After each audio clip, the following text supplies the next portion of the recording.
The fire has been burning for 3 days. You haven't eaten, you haven't slept, the elders won't let you, they say the hunger is the door, they say the door has to open from the inside. You are 17 years old and you are sitting in a circle of men who have all killed before. They don't look at you with pity. They look at you the way you look at a blade before it's been tempered with patience and with certainty about what's coming. The smoke is thick with something that isn't just wood. Henbane, maybe. Fly agaric. You don't know the names. You only know that the edges of the firelight have started to breathe, and that the man sitting across from you has been staring at you for 6 hours without blinking, and that you stopped being frightened of that somewhere around hour 4. One of the elders leans forward. He has a scar across his throat so deep you don't understand how he's still alive. He doesn't explain it. He just says, "Let the bear in." You don't know what that means yet. By morning, you will. Your name before this night was Gunner, son of Leaf. Boy who helped salt fish in autumn, who once cried when a dog died, who knew how to braid rope and fix a hull and navigate by stars on clear nights when the sea was generous. That name is still yours, but something is being added to it tonight. Something older than names. Something that doesn't have a word in your language, only a sound, low and chest deep, the kind of sound that a large animal makes when it decides you are no longer worth ignoring. The Berserkers are not soldiers. That's the first thing you have to understand. Soldiers train to follow orders. Soldiers train to hold formation, to advance on command, to die in the right place at the right time in service of a strategy they may never fully understand. Soldiers are useful the way oxen are useful, and there is honor in that usefulness. You are being trained for something different. The Norse word is Berserker, bear shirt. Some men wore actual bear hides into battle, the weight of them, the smell of them, the matted fur against skin already slick with sweat. But the hide isn't the point. The point is what lives inside the hide. The point is the thing that made your ancestors fear the dark at the edge of the forest long before they had gods to name it. The point is what you're about to let in. The ritual takes until dawn. They give you something to drink that tastes like copper and rotted bark and something else you can't identify, something that coats the back of your throat and sits there like a coal. Your vision doesn't blur, it sharpens, but wrong. The way a reflection sharpens in disturbed water. Edges too clean, colors too deep. The shadows between the men around you suddenly full of texture and movement. The elders chant. The rhythm is simple. 6 beats repeating, and after an hour it stops being sound and starts being something your body feels in its joints, in the back of your skull, behind your sternum.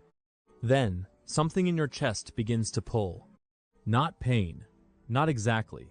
It's pressure, like a fist pressing outward from inside your ribs. Your jaw locks, your hands curl without your permission. Your vision narrows to a single point of firelight, and everything around it bleeds red at the edges. Not like blood, like heat, like the air above a forge.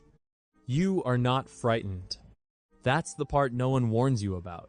You spend weeks before this night imagining how frightening it will be. You expect your body to revolt, to run, to do anything to escape whatever is being invited in.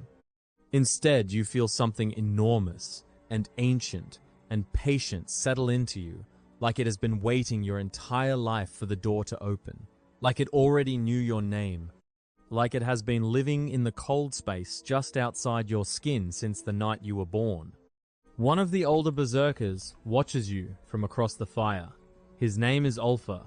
He has been doing this for 20 years.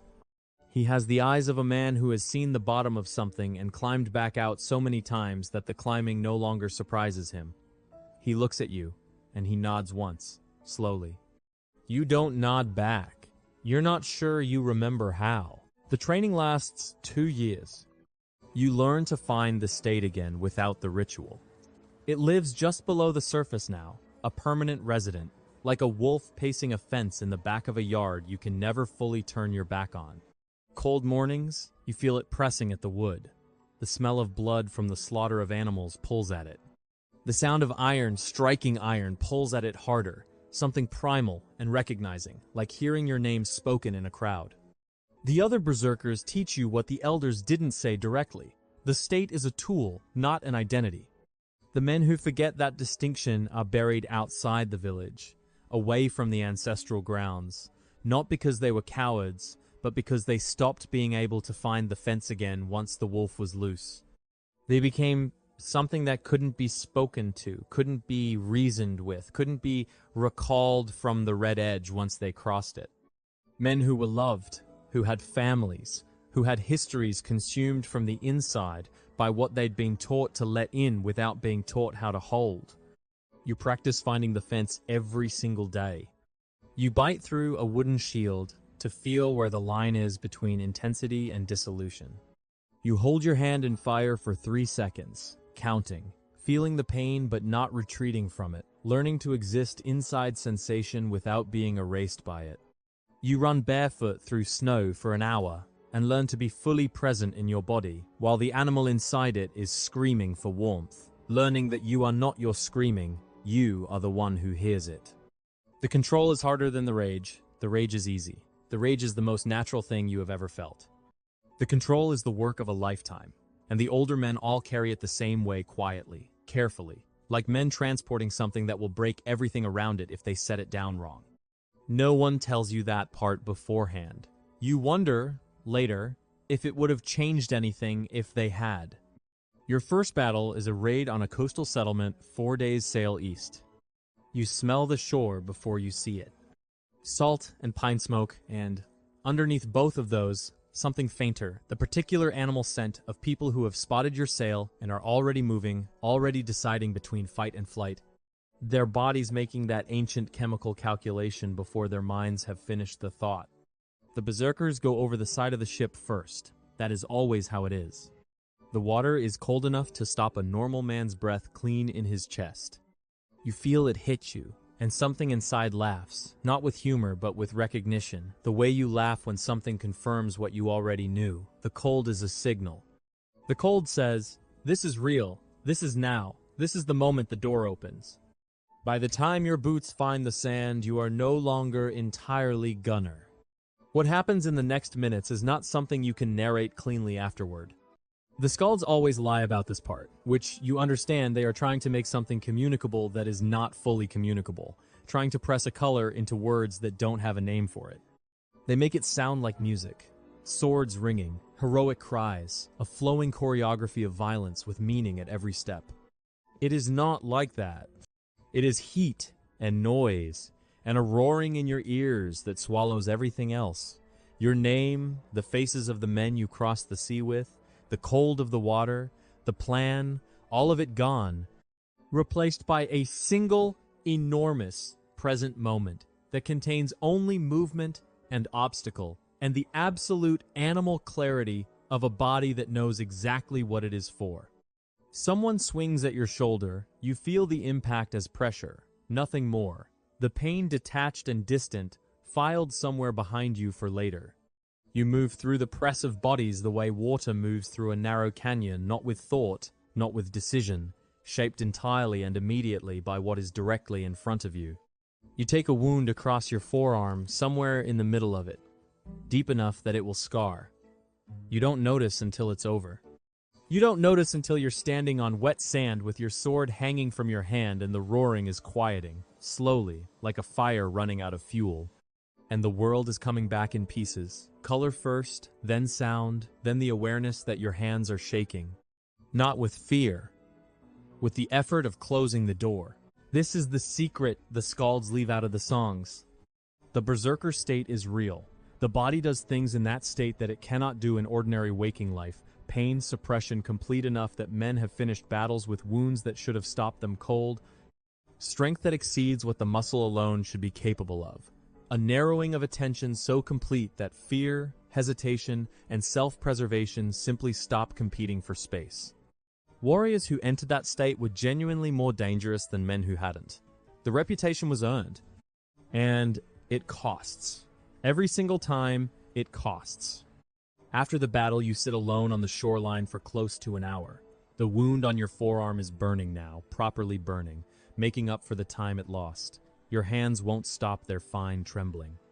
The images from the fight are behind your eyes, but non-sequential, non-narrative, just fragments the mind keeps shuffling without finding an order, a face, a color, a sound, a weight. A moment of impact, none of it connecting into story, all of it just present and raw and unprocessed. Some berserkers drink heavily in the hours after combat. You understand why now in a way you didn't before, in your bones rather than your understanding. Some go silent for days at a time. Some weep, and no one mocks them for it. The older men recognize it too well to mock. Some grow distant in a particular way, living slightly outside their own lives, watching themselves from one step behind their own eyes, present in body but somewhere else in the part of them that matters. The bear doesn't just visit. It leaves tracks in everything. Every room it passes through is rearranged. You survive 7 years of raids. Your reputation travels faster than your ship does.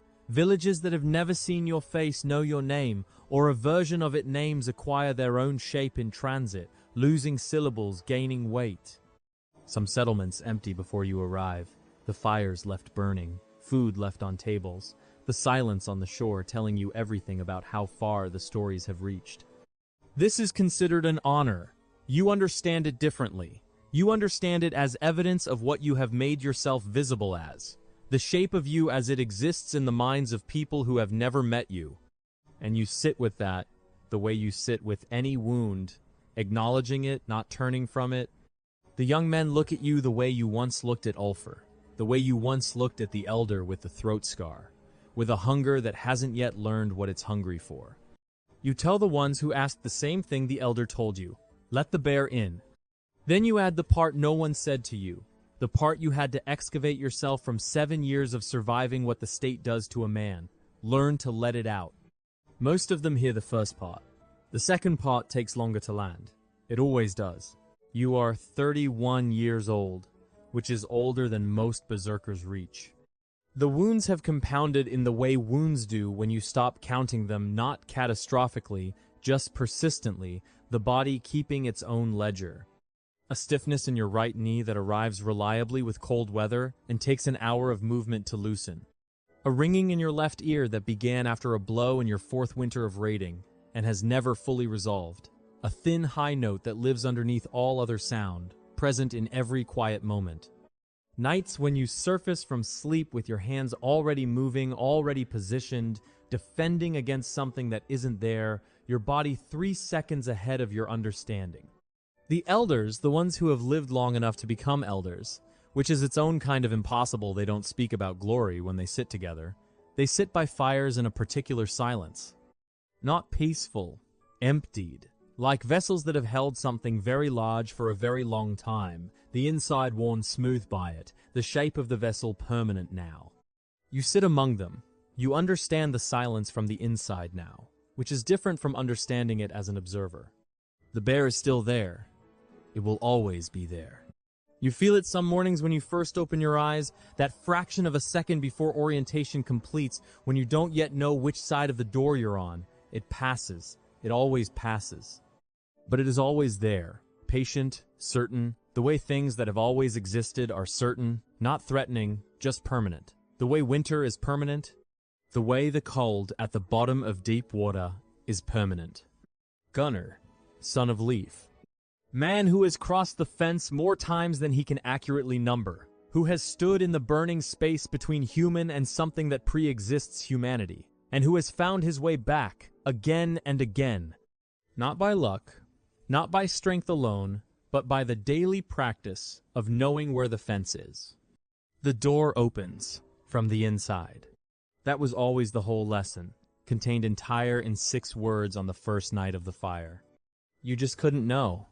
At 17, sitting in the smoke, on the other side of everything you were about to become, that the same hands that learn to open a door have to spend the rest of their life deciding every single morning to keep it closed.